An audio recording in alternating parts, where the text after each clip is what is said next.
तो चलिए वो आपको सीधे लिए चलते हैं आरसीए, जहां पर आज राजस्थान क्रिकेट एसोसिएशन की बैठक हुई और उसके बाद आरसीए अध्यक्ष वैभव गहलोत मीडिया से रूबरू हो रहे हैं। हमें अच्छा से इनपुट मिल जाएगा क्योंकि सबके सुझाव है। इस बार की सिलेक्शन कमेटी हम थोड़ा सा इसकी जो क्राइटेरिया हो सिलेक्टर्स का वो थोड़ा ब्रॉडली हम उसको बढ़ा दें। तो अभी हमने उस पर कोई निर्णय नहीं लेते हुए ये माना है क्योंकि टाइम अभी है हमारे पास, तो हम सिलेक्टर्स सारी एग्जीक्यूटिव अपने सेशंस और डिस्कस करके फिर हम तय करेंगे। इस मीटिंग में अभी हम सिलेक्टर्स तय नहीं कर रहे। और जो एक विशेष बात मैं आप लोगों से शेयर करना चाहूँगा कि हमने आपको पहले भी बताया मीडिया के तमाम साथियों को कि राज्य सरकार को हमने हमारे सेक्रेटरी महोदय ने लिख के दिया है कि हम डोमेस्टिक क्रिकेट टूर्नामेंट शुरू करना चाहते हैं। बीसीसीआई की जो गाइडलाइंस हैं उसको भी हमने एक फॉरवर्ड किया है स्टेट गवर्नमेंट को।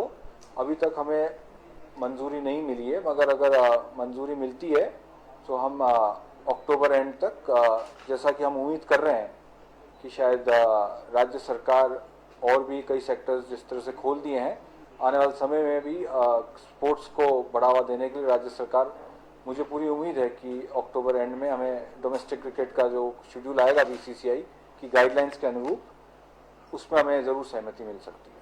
सर वो 7 साल से ऊपर और 10 साल से नीचे गाइडलाइन रहेगी, तो उसमें भी डिसाइड किया?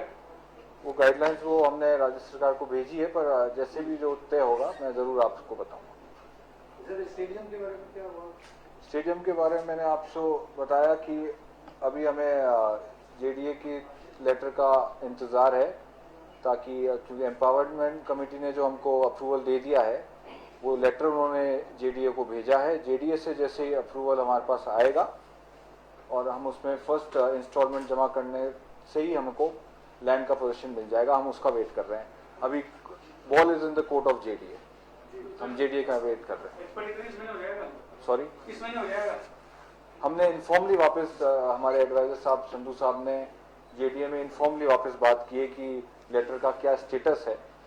तो उनको अभी टाइम लग रहा है, तो ज़रूर जैसा कि 30% डीएलसी की रेट के तहत हमको जो अप्रूवल मिला है एम्पावरमेंट कमेटी का, हम उसका वेट कर रहे हैं कि उन्होंने जेडीए को लेटर लिख दिया। जेडीए जैसे हमको लेटर लिखेगा उसमें हम बीसीसीआई से हमें 100 करोड़ का जो ग्रांट मिलता है उसका हम सबसे पहले प्रोसेस तभी चालू कर पाएंगे जब हम हमारे हाथ में जेडीए का लेटर आ जाए। तो सर वो लेटर के बाद ग्रांट आएगी वहाँ से बीसीसीआई से? अभी हमने ग्रांट का इनफॉर्मली बीसीसीआई में बात की है, मगर जैसे जेडीए का लेटर आएगा तो हम ग्रांट के लिए ऑफिशियल लेटर लिख देंगे बीसीसीआई।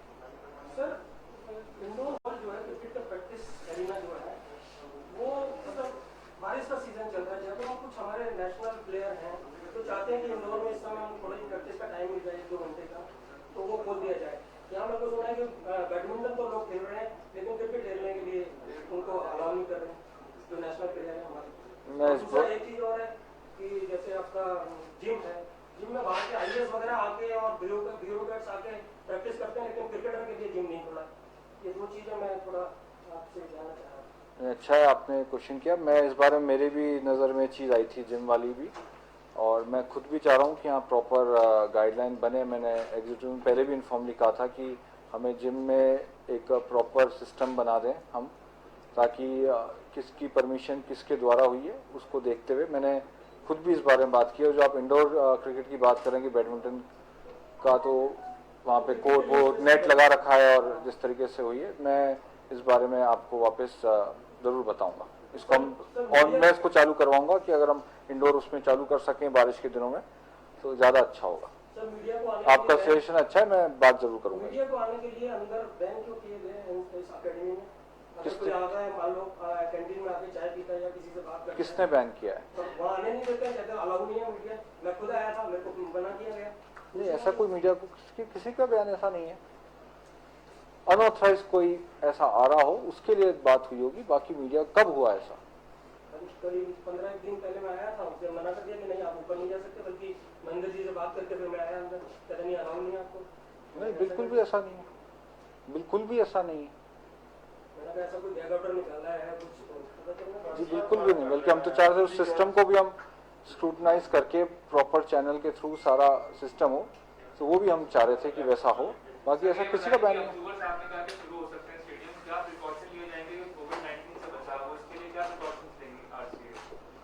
बीसीसीआई की जो गाइडलाइन है उसमें तमाम तरह के जो चाहे एम्पायर हों चाहे दूसरे टेस्ट हों उसको पूरा फॉलो करने के लिए कहा गया है।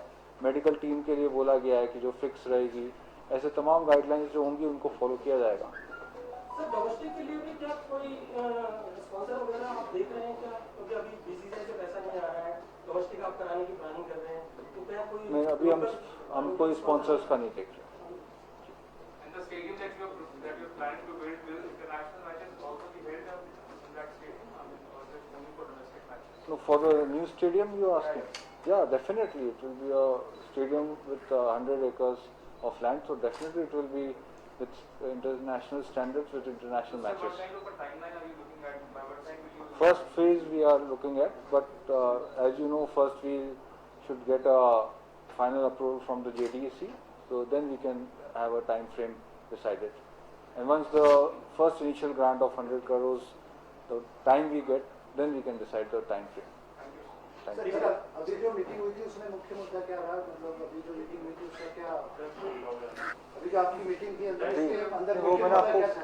मैंने आपको बताया नए स्टेडियम के बारे में पूरा तरह से बात हुई है कि हमने जेडीसी को पूछा है कि हमें कब तक लेटर मिलने की उम्मीद है, वो हमने मुख्यतः। दूसरी बात सिलेक्टर्स की मैंने आपको बात बताई कि सिलेक्शन कमेटी अभी हम वापस एक बार सारी एग्जीक्यूटिव की इच्छा है कि इस सिलेक्शन कमेटी में अब थोड़े से रूल्स रिलैक्सेशन करके कुछ ब्रॉडली हम नामों को और अपने इसमें सिलेक्टर्स में ला सकें। Thank you, sir. Thank you.